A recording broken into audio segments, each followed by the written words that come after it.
passengers on board. So we're going to listen in here to Virgin Galactic's narration and Virgin Galactic's mission control here. Across various departments and disciplines within the company, and they're verifying checks with the crew today every step of the way. All right, and I just heard from MCC that our L-4 checks are complete. We are roughly 3 minutes out from release at this point. It's getting really exciting. I don't know about you all, but I can feel the anticipation building just watching the screen and looking at their faces. Look at that, they've already got big smiles on. And we have just received clearance for release on time from Mission Control Center. So we are 2 minutes and 30 seconds out. As we listen in, let's bring in Mike Massimino. He's a former NASA astronaut, the current senior advisor for space programs at the Intrepid Sea, Air and Space Museum in New York. And Ron Guerin, also a former NASA astronaut who logged more than 179 days in space over his career. Gentlemen, good morning to you both. It's so great to have you with us. Mike, let me begin with you. As Tom said, this is not something we've seen before, even those of you who have been to orbital space. What do you make of what you've seen so far this morning?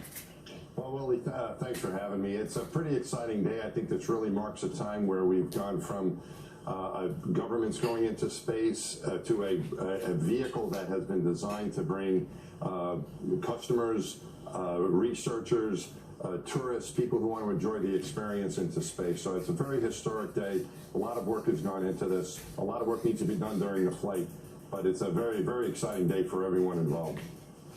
Colonel Guerin, you've been to the International Space Station a couple times, 4 spacewalks under your belt. What do you imagine these passengers are feeling and going through right now? Well, it's probably a mixed bag. I mean, there's certainly excitement, but there's also probably some butterflies in there. And I think they all are well aware this is a life-changing moment for them, and hopefully they're savoring it. And what do you think, Colonel, is the feeling that they're about to experience? This is sort of the calm before the moment when that VSS Unity spacecraft separates from the mothership and begins that rocket ride up to the apogee and then back down. It'll happen very quickly. What is that sensation? There aren't many people on Earth who could speak to it, and you're one of them. Yeah, I think they're going to experience a lot of G-force with the acceleration. They're going to be going really fast, and they're going to get there really fast. And then they're going to go from being pushed back into the seat from that force to being weightless instantly when the engine kicks off. And that's going to be really exciting because that's the moment where they realize that their dream had just come true, that they're weightless, they're in space. And the most amazing thing is going to be that view out the window when they see the curvature of the Earth. They're going to watch the sky turn from blue to black. They're going to see the thinness of the atmosphere. It's going to be absolutely incredible. Colonel, we're about to see the separation. Tom Costello, I want to go back to you. We are seconds away from the moment here. Let's watch.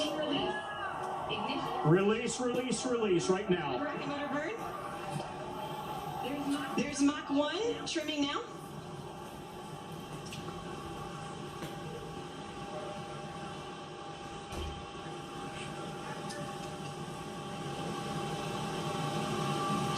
Trim complete. Unity is pointed directly up and heading to space. Things are looking great. We are 25 seconds into the burn now, approaching Mach 2. 30 seconds, Mach 2. Everything's looking really good and stable. 40 seconds. 45 seconds. 50 seconds, approaching Mach 3. There's Mach 3. And 60 seconds, and that is a full duration burn, folks. We are headed to space. And the passengers in the back have been cleared to unstrap. Our predicted apogee is 279,000 feet and climbing. The pilots are now unlocking the feather and so this is it. This is where we should be experiencing, or they should be experiencing, weightlessness for about 3 to 4 minutes. And we expect we're going to have a live shot from within that spaceship. And now they're going to start feathering the wings back so that they can begin the very slow process of re-entering.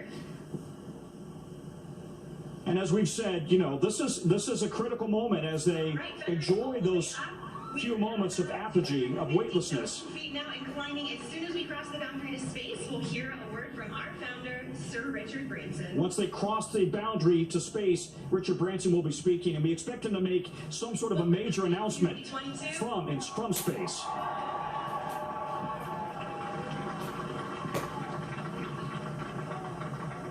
And I'm listening with you to Virgin Mission Control. Lots of applause on the ground here, because this is what they have been working on for 17 years, building to this moment. And the hope is that paying passengers will be coming along very soon. Receiving the audio over the broadcast, but I know Richard is saying something inspirational. Tom, as we wait for the images from inside the spacecraft of that weightlessness, I think back to the interview you did with Richard Branson, where he said, "I've been dreaming about this day since I was a kid. When I watched Americans walk on the moon on July 20th, 1969, I started to dream of this moment." Remember the day, remember where you are. Yeah, and I think they just said 280,000 feet right now. You know, it's funny, Willie, that's one of my earliest memories. I was 6 years old, and my dad woke me up at 11 o'clock at night and said, "Don't forget this moment, the astronauts are walking on the moon." Interesting that the same impression, in fact, on Richard Branson was really, I think, everybody who was watching from planet Earth on that day. And now this is the culmination of his dreams, of now taking his own space flight, not to the space station, not to the moon, but to an altitude of 56 miles. Here we go. We got some images from inside. There are the pictures. And again, we're waiting to hear what Richard Branson has to say. Some sort of we've been led to believe some sort of a major announcement, assuming the technology works and he can get the live shot out of there. Re-entry portion of our flight now, and the mission. Tom, we've been using the term feathering here. Okay, they're heading as Unity climbs and lands. What does that mean exactly? What are we watching here? Natural and intuitive for passengers.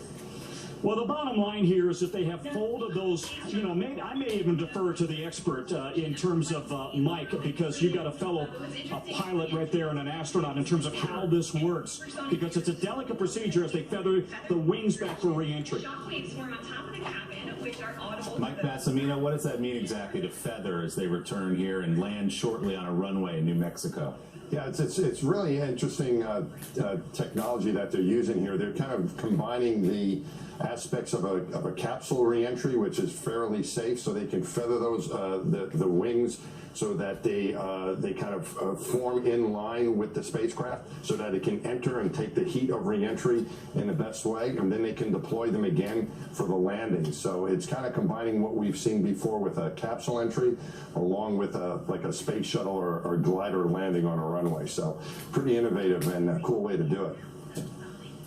Colonel Guerin, you flew F-16s in the United States Air Force.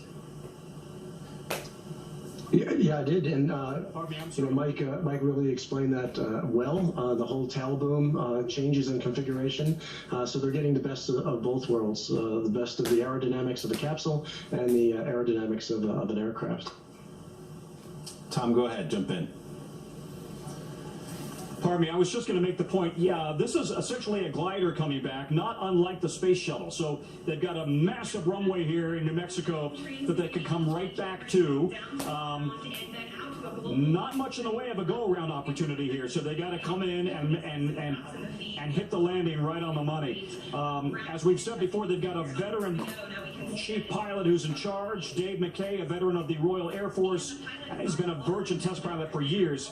Really a spectacular view, and if you look at that, the curvature of the Earth, which your guests have seen firsthand, but now typical Americans, Virgin employees, but typical Americans have been able to see this as well, experience it firsthand, and that's really the point here.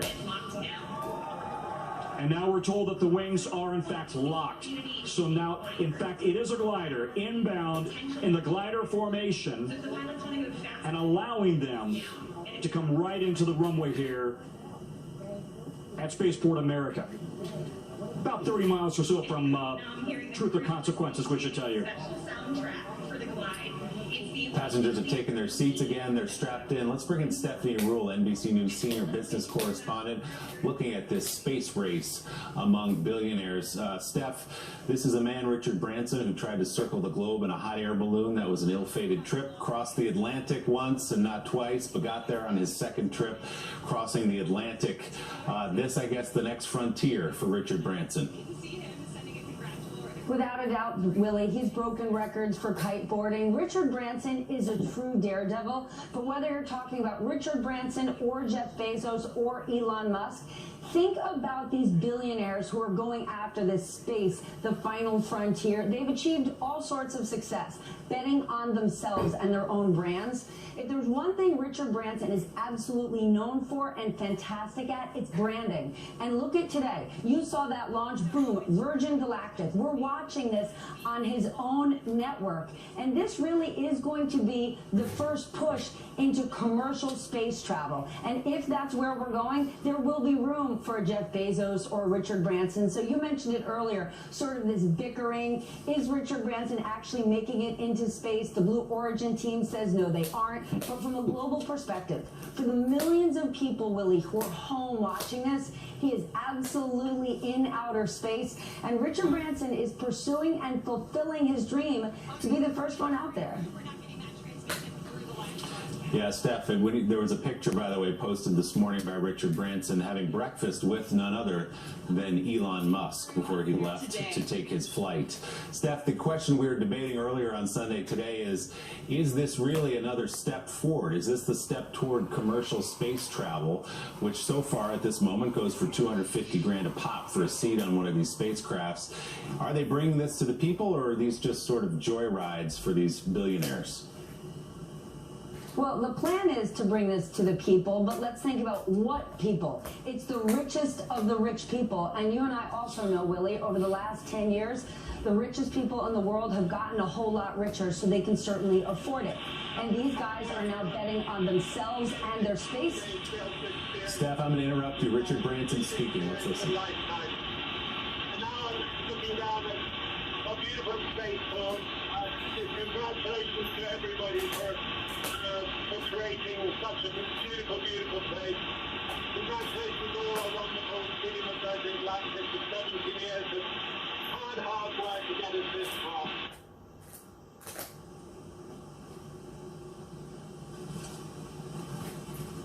All right, so I'm so Richard happy Branson to saying be a little part of space is a beautiful place, thanking everyone who made that mission possible, admiring the view outside of VSS Unity. Steph, I'll let you pick it back up. We are so excited for them to land. You know, luxury and extreme travel is what Richard Branson does by profession. Without a doubt, the goal here is how do we now move this into commercial, obviously very high-end travel. If this trip is successful and Jeff Bezos' mission is successful, clearly both of them would like to make the next venture to be in making this a commercial mission. For Richard Branson, his mission is publicly funded. He's got all sorts of partners here. Jeff Bezos, this has definitely been privately funded. And the question for the richest of the rich adventurers out there, if both become available, what do they want to do? Branson's effort, more of a plane, where Jeff Bezos is truly that rocket experience. But when you say, are they going to bring it to the people? It's a small, small, small sliver of the richest, most adventurous people. Yeah, at $250,000 a pop, that's a pretty small sliver for now, but they hope sometime down the road to change that. Tom Costello, as we approach altitudes now that we humans can relate to at 19,000 feet, what happens next with Virgin Galactic? Just a few minutes ago, we had the twin sonic booms here on the ground in New Mexico as they come back in now in glider formation. And we expect them to be on the ground within just a few minutes. You can imagine if you're coming in, you know, in a 737, and you can think about your glide slope into the local airport, this is going to be a lot faster than that. So we expect them to be on the ground quicker than you would be if you were in a 737. But this is all what they wanted to prove today, that this technology is here, it's now. It's not only for the Justin Biebers and the Tom Hanks and the Lady Gagas of the world who've spent a lot of money buying these tickets at $250,000, as you suggested, 700 tickets already. But in fact, this is going to be accessible for everybody eventually. At least that's their hope, as they bring down the price. I would also tell you that we've now got 7 Land Rovers out there on the tarmac standing by. We've got the fire equipment standing by. That's typical. That's not to suggest there's anything wrong. That's what happens when you have a test vehicle, a test plane, or a spaceship coming in. The fire department is standing by. By the way, a fire department dedicated only to the spaceport, so they don't get a lot of action. I mean, this is kind of their sole customer right now. but a spectacular view as they now come into Spaceport America. Remember that name, Willie. You've been saying it this morning, but this is going to be a name and something we're going to be hearing about increasingly over the coming years as this becomes more and more of a common occurrence. And I'm just hearing the voice here on the ground saying that it's right in front of the sun, which is right overhead of us. I don't see it, but you're getting a better view yourself on the TV with those long-range telescopic lenses. Yeah. Mike Massimino, we're down to about 11,000 feet of altitude, 243 miles per hour right now. Hey, Willie, what does that...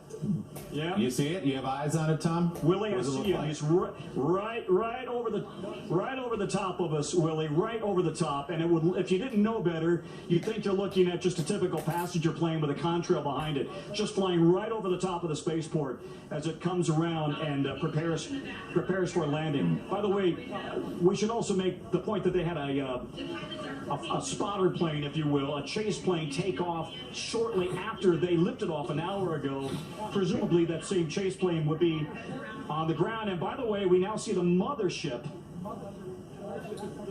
Yeah, I think we see Unity in the lead here and the mothership trailing it would look like.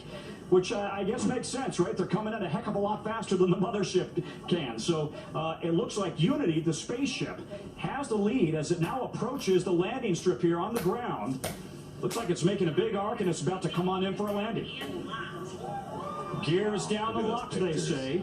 Boy, it's moving fast. It is really buzzing along. Mike Massimino, what does it feel like on the human body to go through what that crew of 6 just went through? 2 pilots, 4 passengers. As we see those internal cameras, all smiles. It appears everybody's doing well. What does it feel like, though, on your body to go through that? Well, they're feeling great right now, just out of pure joy, I would imagine. But they've gone through some different experience. You know, they were on 1 gravity. They probably pulled some G's going up to space. They were weightless for a while, so you're floating there, and your vestibular system is now floating as well, so your sense of motion is a little bit distorted. And then you come back down, and the G-forces build up again. So that's what's happened to them, but I think all of that is overridden by just pure joy of and exhilaration of what they went through. They had jobs to do, they needed to do that, but I think just the excitement and the happiness that they're experiencing right now is the overriding feeling. And Tom Costello, it looks like we have a clean, safe touchdown and landing on that runway.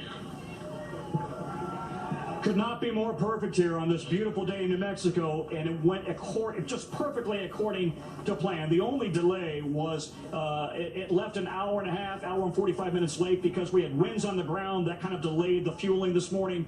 Other than that, this could not have gone any better. It seems to have just gone flawlessly from the moment that they lifted off all the way through, lighting the rocket, accelerating to 56 miles or so above the Earth. I'll be interested to see what the number is. What number do they hit? You know, 56 or 50 miles above the Earth. And as we've said many times, NASA and the Pentagon and the FAA recognize 50 miles as, in fact, the edge of space. Full stop on the runway here at Spaceport America. What an extraordinary moment. And Colonel Guerin, let's talk about what happens from here. We know next week Jeff Bezos and Blue Origin get their turn in a very different ship, a rocket.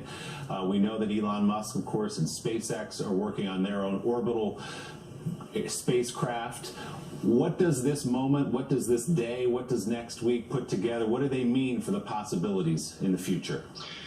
Yeah, I think this historic moment and the historic moments to come are the first baby steps, if you will, to opening up space for everyone. And you know, Stephanie talked about how right now it's just the billionaires, but it's reminiscent of the early days of aviation, where it was a very rare occurrence that somebody flew in an airplane. And I think we're right at the verge or the dawn of a new era of space travel, where flying on a spaceship will become as commonplace as flying on an airplane. And I think, and not just into orbit, but from point A to point B on the planet, where during that flight you are up above the atmosphere. And so I think this is a historic moment, and I think all these steps are leading to that. You know, when you bring in reusability, economies of scale, I think we're going to see those prices come down, and it's going to be more feasible for more people. The possibilities are thrilling. Colonel Ron Guerin, Mike Massimino, Stephanie Rule, and Tom Costello on the ground for us in New Mexico. An exciting morning. Thank you all for being with us. This has been NBC's special coverage of the Virgin Galactic spaceflight. The coverage continues on MSNBC with more tonight on NBC Nightly News. I'm Willie Geist in New York. Here, touchdown. And breaking. A live picture in New Mexico as you just watched Virgin Galactic return from the edge of space, make a safe touchdown on the runway there. An exciting morning as Richard Branson, the 70-year-old, hops in his own aircraft, heads to the edge of space. Kind of a proof of performance for the company as they try to bring commercial space flight to the mainstream. And this could be the very beginning for pay to play for the average person to enter into space. Pretty cool to see there. Stephen, what do you think? Yeah, pretty amazing. I was like, you know, I didn't know how long it was going to last and all of that, and they're back safely, which is kind of what we were all, you know, expecting this morning. I know they've done a lot of pre-flights and making sure everything was going to work out okay, but you're always kind of a little tense on things, on how things are going to go, and I mean, awesome, really. Safe up, safe down, so good news there, and the first of many more to come. It sounds like Amazon is going to try something similar to Jeff Bezos in just a couple days. And then the SpaceX, and you've got all of these guys. I don't know, I mean, I guess there is, well, there's certainly being the first one is you know where you want to be, but I don't know. I mean, I would have been a little hesitant. I would have